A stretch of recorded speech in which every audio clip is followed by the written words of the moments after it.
Well, welcome everyone. This is Patricia with Rediscovering You, and our guest today is Elaine Koyama. Am I saying it correctly, Elaine? You are. Thank you. I've, I've been working on it. So, so I've had the privilege of knowing Elaine, oh my goodness, since her first book came out. I have it right here on my shelf. I was so pleased Oh, I got it. good. Um, I got it autographed. Yeah, it's called Let Me In. And she did a wonderful event to which both Jean Ketchup and I went to just support this new writer. And so we had a great time. And that was when I really first got to know Elaine. And it's been a journey over the years. And so you're now back. Well, you've written several books. I thought it was interesting. I didn't realize you had the one about the romance novel in Bayfield. I thought, whoa. It's a clean and wholesome romance. Yeah, So I that's the see. category, clean and wholesome. Okay. All right. And then you have a latest book called Between Two Freedoms, correct? Did I? Correct. Yeah, Yes. okay. Between Two Freedoms is a love story also. Oh, And it's about the incarceration of Japanese in America during World War II. So wow. it's set before, during, and how this couple get out of the incarceration camps during World War II.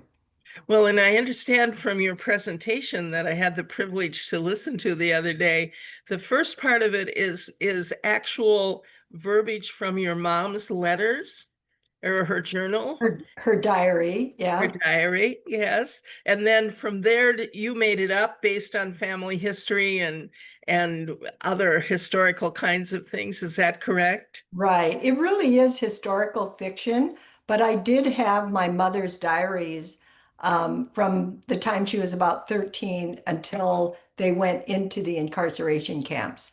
So Wow. it gave me a lot of day-to-day information about what their lives were like pre-war. Wow. That's really what a wonderful gift those diaries were. And they were written in English, so I could read them. My mother was second generation, so she was born here. My dad was born here. So they went to public schools. Their English was really flawless. Um, Uh-huh.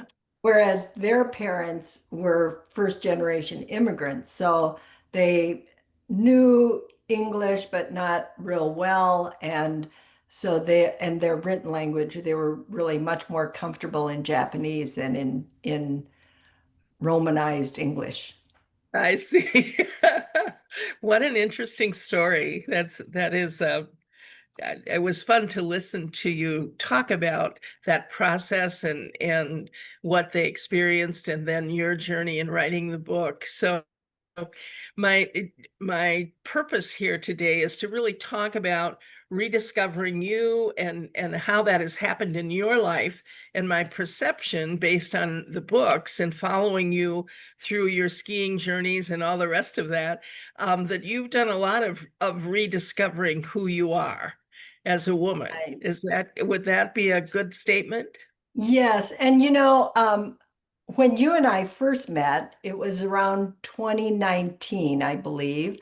I had Hmm. just released my memoir called Let Me In. It was about my career at Cargill, a big ag company here in Minneapolis, but I had transferred around the country and traveled for them. I spent about 20 years there, and most of half my career there, I was married to my husband, Scott. We'd been married like 32 years, and we had both, we'd started a business together. So we were in that business for about 15 years. And then Okay. he passed away. He had a form of leukemia, CLL, chronic lymphocytic leukemia, but he actually died suddenly of a heart attack. Oh Um, my. we had just sold off our consulting business. So my career at Cargill had been over for about 15 years. And then he and I did independent consulting with large corporations. So we had a small boutique consulting firm. And we're able to work together and stay married. Uh-huh. So That's a big so job. that was kind of a rediscovering journey. Um, but the journey that I've been on the last since he died in 2018 has really been about being independent again. Okay.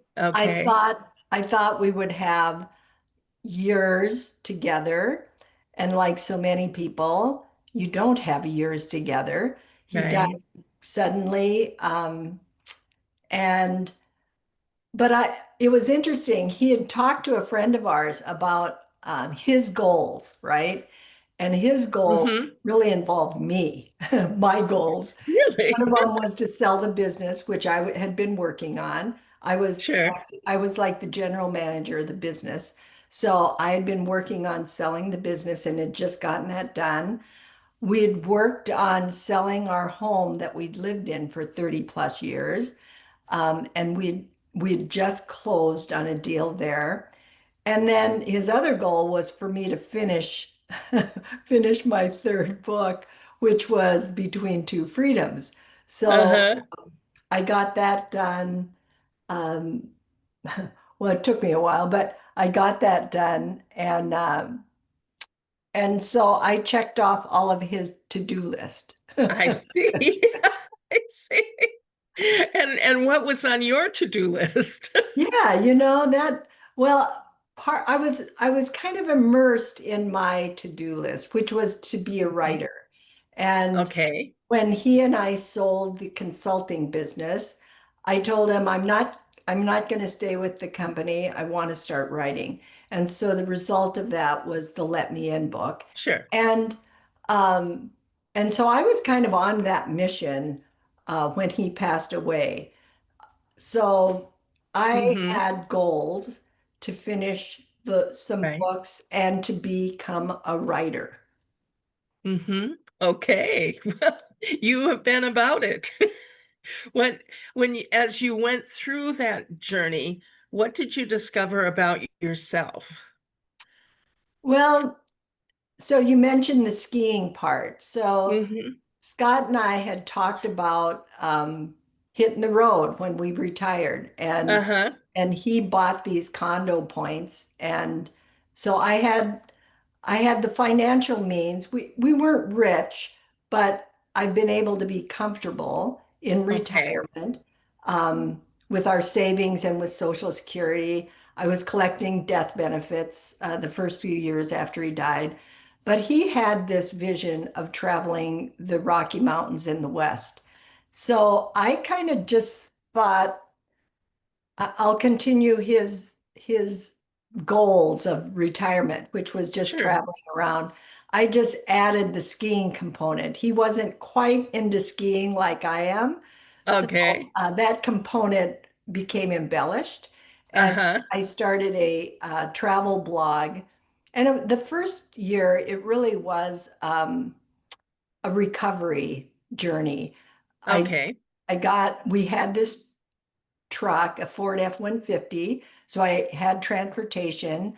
I had these condo points that he had bought that we'd never really been able to use. So I had places to stay, and I had this Sure. passion for skiing. Uh-huh. Uh-huh. Skiing. And so Uh-huh.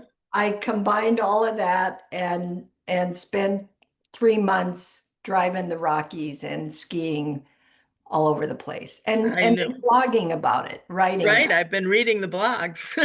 I it. read the blogs. Yeah. And then you broke your leg in one of them or did something. I tore a muscle and decided, well, as long as I'm laid up, I'll have that hip replaced. So I had a hip Uh-huh. replacement, which was great.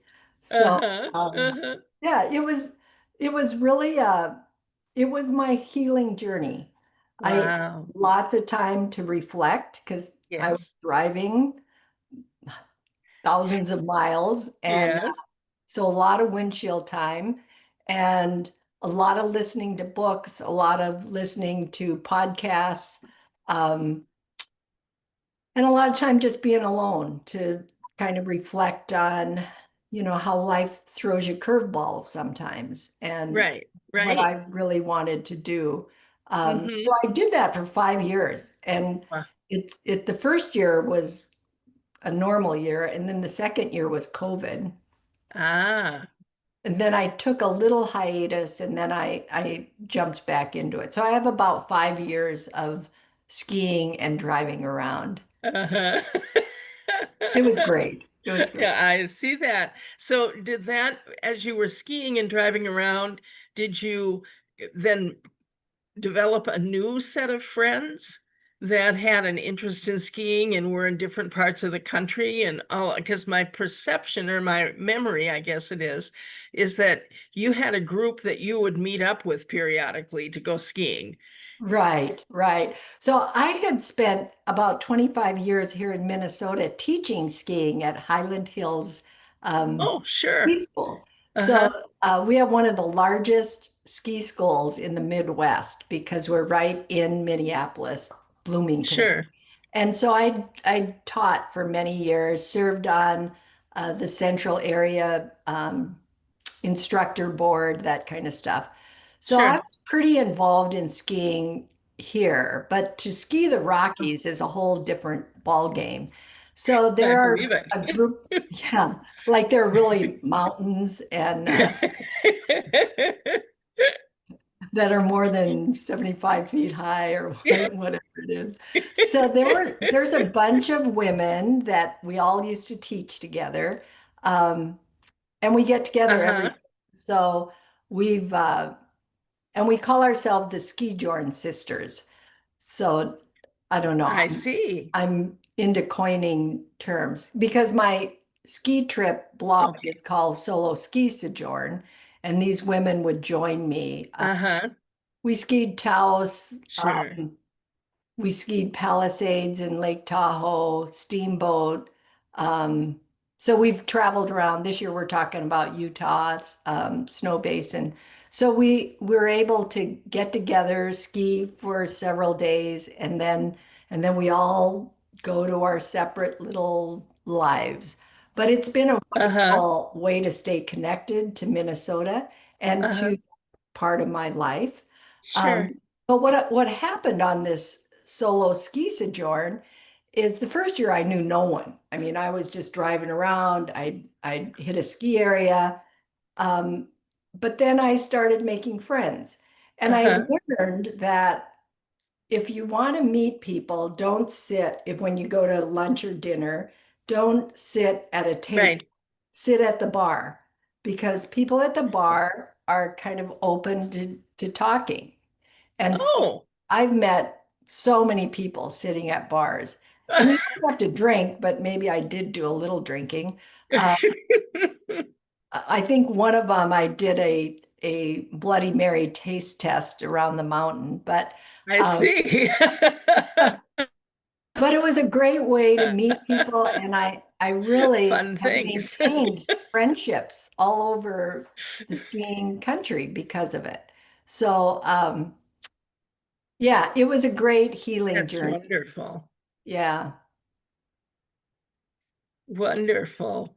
That's excellent. Well, um, so as you've gone through this journey, what would you say are the main things you've learned about yourself?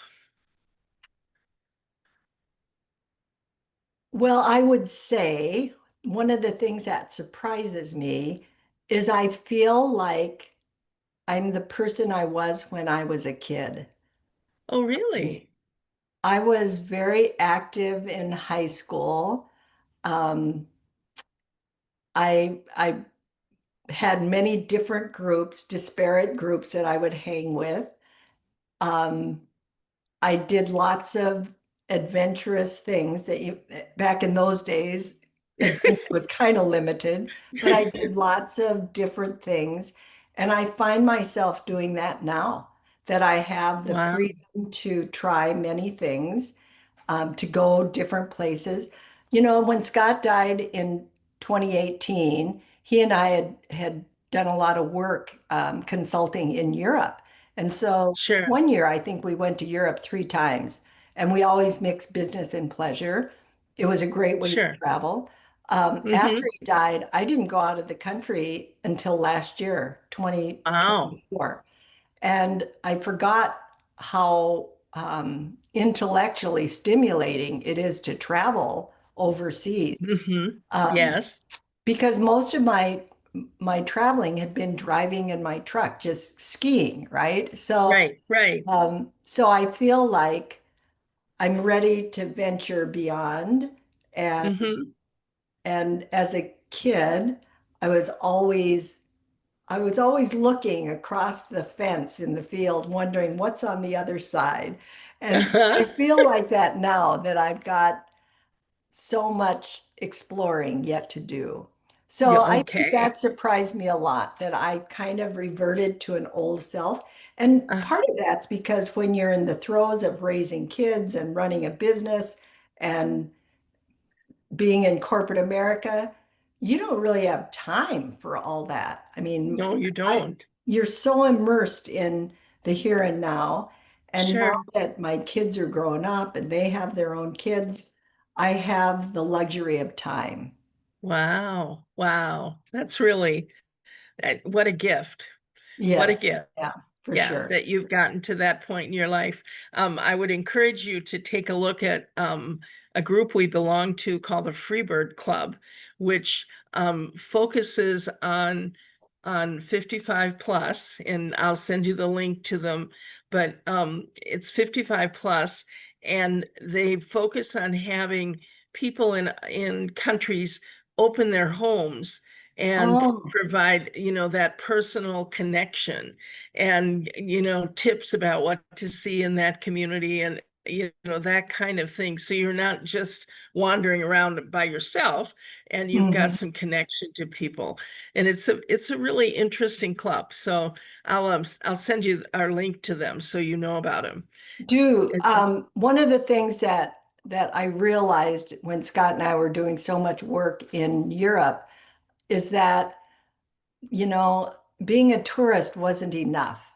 That, no. you see the sights, you see the artwork, you see the churches. They're fabulous, but Right. I I really loved working with the people. And so what you're talking about, I think gives you that connection on a Right. local level, huh? That's right. Exactly. And you can know something about them before you go and Mhm. communicate and then stay in their home. And it's a really great little opportunity. So I'll share that with you so that you can check that out. So, well, tell me now, what's in your future? What are you looking to do as you go forward? Do you have another book in the wings or?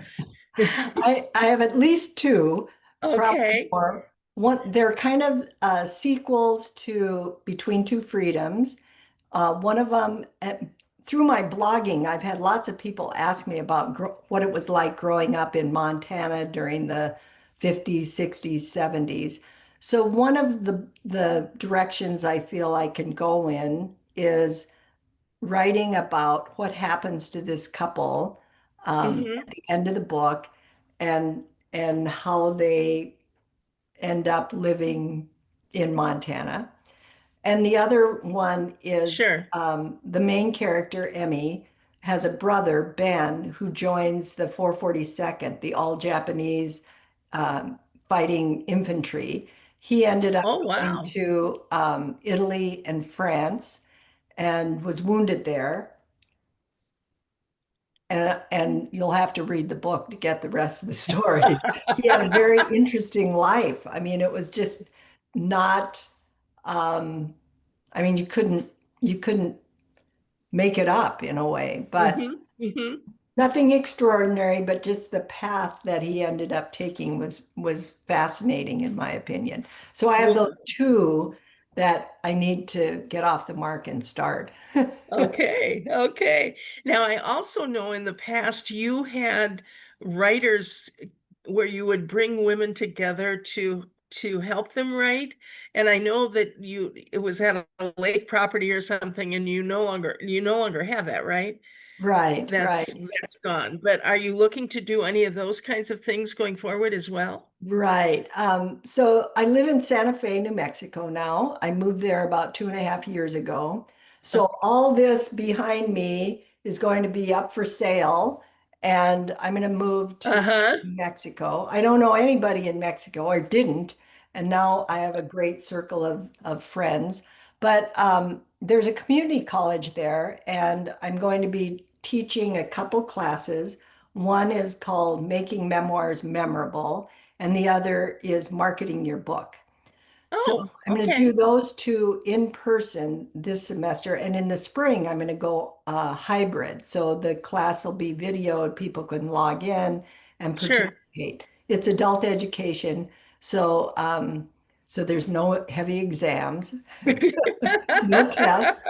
But the goal is to get people who want to write down their memoir to get them going and to help them start Okay. that.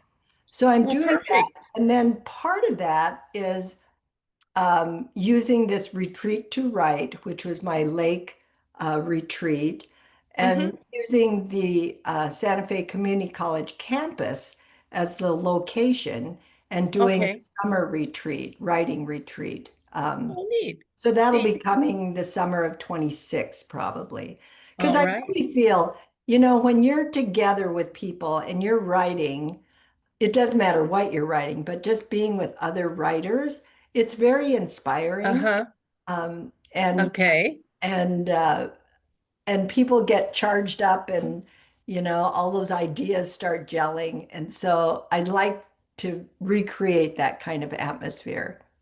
Well, that'll be a really fun thing. Keep us posted so that I can share it with our readers and followers so that if they Right. want to join you, if they're ready to do their memoirs, because we women have such interesting lives and Yes. interesting perspectives is and it's just always really fascinating to me to listen to women talk about what they've been through and how they see it. Okay, and Right. what words they Right. put around it. It's And just fascinating. I think women are so much stronger than they give themselves credit. Oh, please. That we've been through a lot. We bear Right. children. If you can bear children, you can go through a lot, right?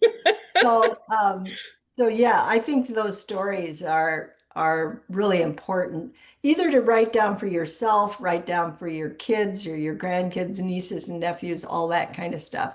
I think Correct. it's well worth doing.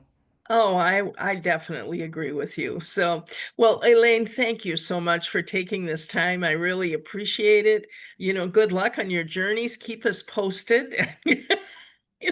We'll do a little check-in now and then to see where you're at. Yeah, Okay? sounds great. Thank you for taking the time out of your program. And I'm on your website right now, and it looks fabulous. So rediscovering Oh, I you. appreciate that. Thank you Yeah. so much. Good. Okay. Thanks. All right. You have a great day. Bye. Bye-bye.